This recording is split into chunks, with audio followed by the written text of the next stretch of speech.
Of course, you have to have face protection on. So I'm wearing the bgskincare.com neck gaiter face protector. You can pick these up by going to the Bluegrass Electrolysis Laser Clinic Facebook page, and there's a link where you can click on it and purchase these directly on PayPal. They're copper infused, so creates a micro magnetic field to push bacteria away.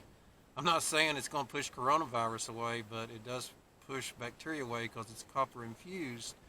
And I've been using this mask for about 2 months as a trial run. And with COVID test, I've had a couple COVID tests, and I've always come up negative. And I've been in Walmart, Kroger, Cabela's, you name it. So, and you all can check out University of Georgia. They also did a study on these neck gaiters, and they actually protect, I believe, 77% of the time. They did a thing, what we call laser spectrophotoscopy, so things like I study. And just kudos to those kids at University of Georgia. You guys are doing an awesome job. So let's get in Cabela's and get some corn for the deer.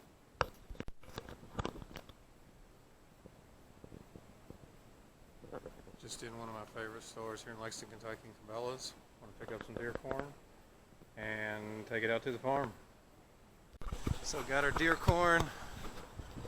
Going to split it at 2 spots. One spot's my spot at the ground blind. The other spot is Dale's spot. So if you're in Lexington, Kentucky, be sure you give my friends a shout out here at the Cabela's in Lexington. They really take good care of us and outfit us with all of our needs.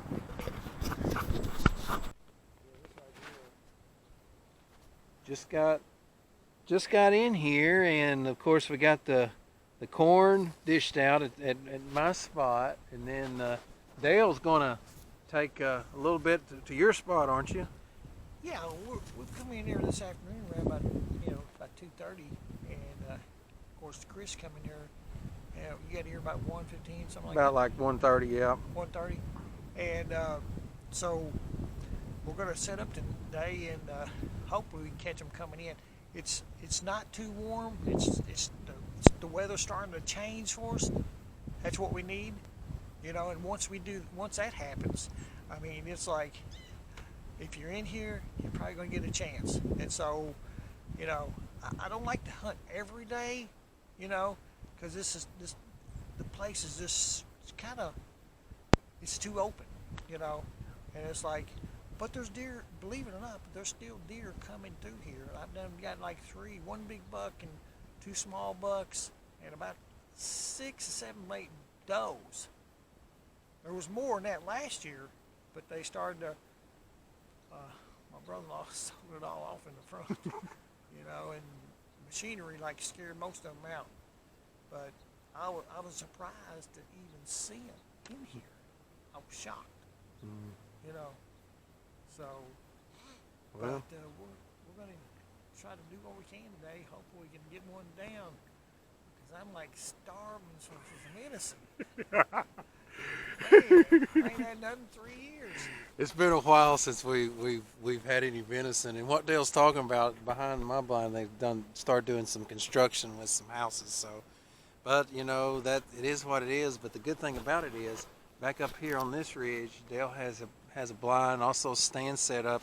Also, when I was here last time in the back, I saw a huge doe, and like you said, we got multiple bucks on film. So this is actually a really good spot, despite being fairly close to these, horse farms. It's still a really good spot. So we're just going to give it a try and hopefully get some meat on the table.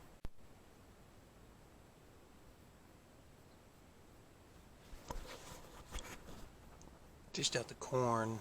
Dale's going to come and get the other half a bag, half a 40-pound bag, which is 20 pounds. And this is a really great place to hunt. Neighboring horse farms over, and just some of the most beautiful country in the world. So if you're watching out there and you don't live in Kentucky, I just urge that you come visit us and to see what all we have to offer.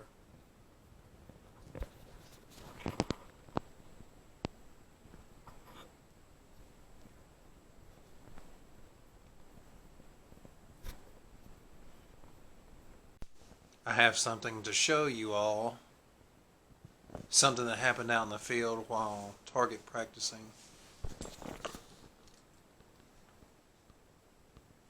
The bow exploded. This was a bottom limb. Only had this happen one other time in my bow hunting career. It was with a recurve, and the splinters did come back on a recurve when I was about 11 years old or 12. And didn't put my eye out. This time the bottom shattered, and no splinters came back on me, but I don't know. I'm a little disappointed from my friends at Parker. I did look up the number on the web page, and it had been disconnected. So I did send them an email on their web page. Hopefully they'll get back with me. I did register the bow from the first 15 days of purchase. That way it is covered under warranty. But man, a bow like this should last a lifetime, or at least 10, 15 years. I've only had this one 4. Well, I've taken 2 deer, 1 turkey with this bow. But anyway, I have a backup PSE we're going to be using tomorrow out in the field. So I did get it dialed in out here at this farm, and hopefully we will be able to harvest some deer, harvest a deer using the PSE bow. It's an old school Bowmaster, 12 years old, but still shoots pretty good. Had some deer move through this morning, and I think one went over there and bedded down, so just gonna wait it out, see what happens. Using my old school Bowmaster, it's good to have a backup bow.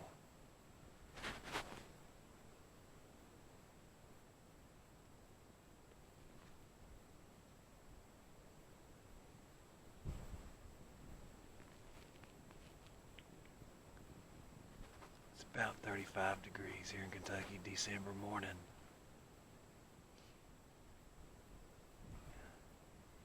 We're doing some construction up here in just a little bit. I'm hoping the guys will push the deer back towards me.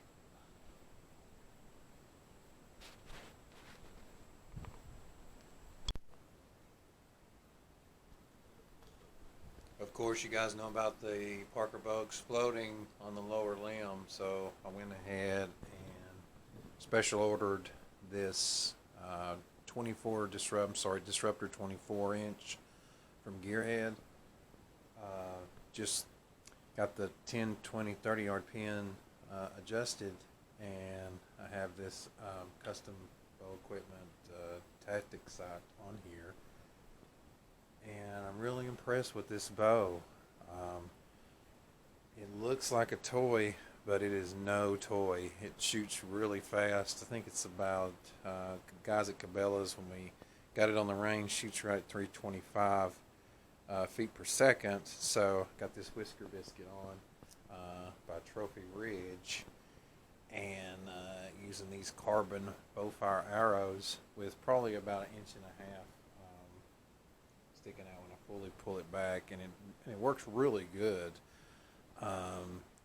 It's a little bit different when you feel it, but wow, it's really got the power, and it's accurate. And I added this shock absorber too from Cobra. I've had this probably like 15 years to give it some type of stability when I shoot. But I'll tell you what, I'm very impressed with this bow. It's really short, which is ideal for me because I'm a ground blind hunter, and I got this carbon grip, which doesn't really get that cold when it's really cold out and you're hunting in the blind or just stand for hours and hours. So really impressed with this bow. So probably film some shots with this, and then of course we'll be going out to the farm to hunt with this. This is the late season 2020-2021 late archery season. We haven't harvested anything. It's been a tough year, due to a lot of things, coronavirus, and this happened with my bow. And then places we hunt don't allow guns, so it's all bow and arrows for us. So anyway, let's go shoot a few.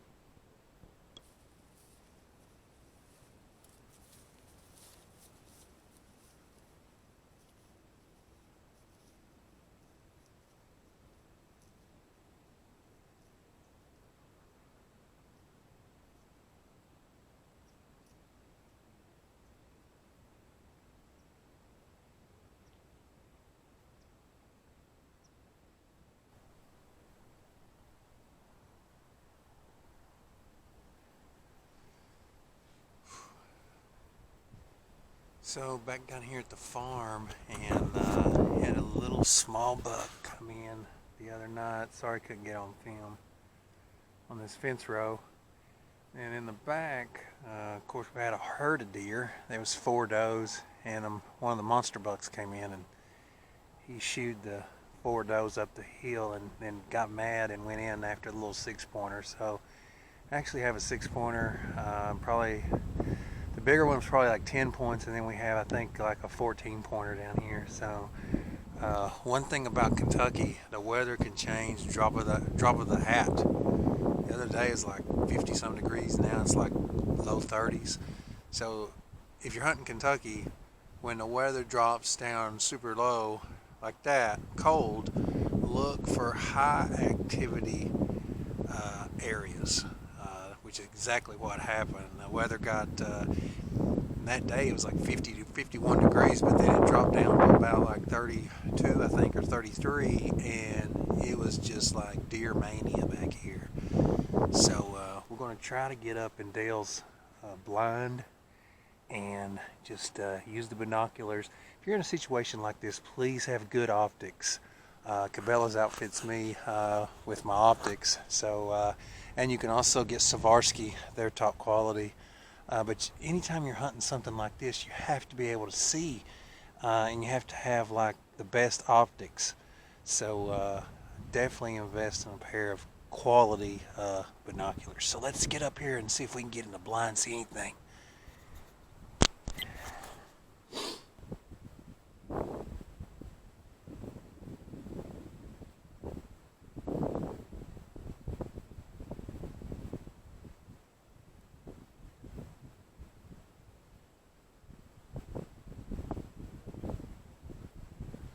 Got a deer bedded down.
Got in here early this morning, did some calling, some rattling.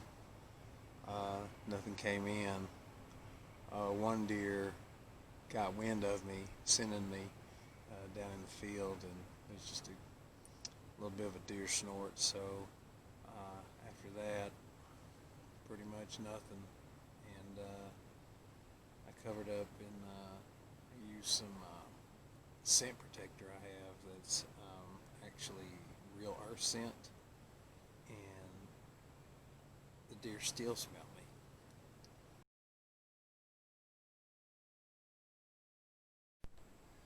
Back in here to Scott County Reservoir. There's only one more day left of the season, 2021, and a little muddy,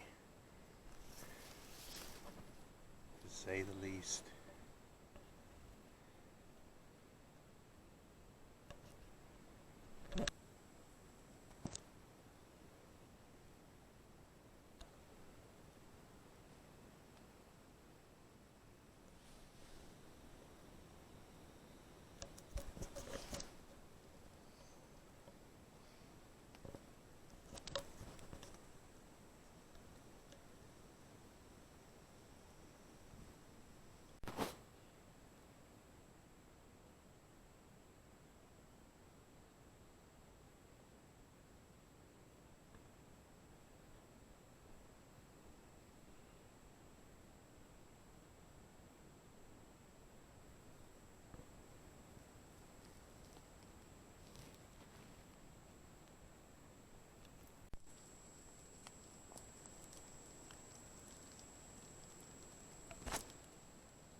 Nothing this morning.